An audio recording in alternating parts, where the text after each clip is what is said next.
Now, when we talk about multi-factor authentication or the ability to require a user to use multiple devices or methods of authentication to access the resources, we must enable that for our organization, for our Azure Active Directory directory.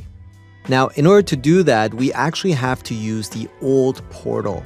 The classic portal or the old Azure management portal is where we need to configure the multi-factor authentication settings. Now, we have other settings as part of the new portal that allow us to set up things like conditional access or specifying when to use multi-factor authentication to secure specific apps, for example.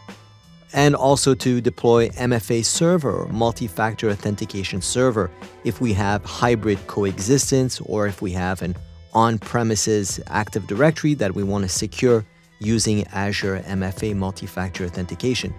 Once we do that, we will require our users to use more than one method to authenticate, such as using a PIN from a mobile device or putting in a PIN when they receive a phone call.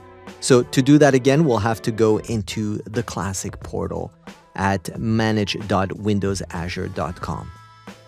To provide the greatest level of security for authentication, many companies are opting for multi-factor authentication. Multi-factor authentication, essentially forcing your users to use two methods of authentication rather than one, is becoming a very popular option. Now, let's see how we implement multi-factor authentication for our users in Azure AD. So I'm going to go into one of my directories, which is my Lynda AD directory, and click on my Users tab.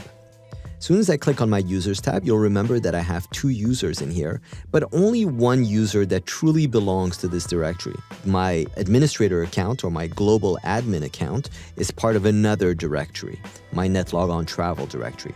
My Zachary account that I created specifically in this directory is really in here. So what I'm going to do now is click on Manage Multi-Factor Auth. A separate window opens up, which is my multi-factor authentication window. Little side note, you'll notice here that my icon for lynda.com is available. That's because I customized all of my logon pages in an earlier video in this course. So I would like to configure multi-factor authentication for one of my users, here, Zachary. If I click the checkbox, I have an option here, Enable, to enable multi-factor authentication for Zachary. Enabled.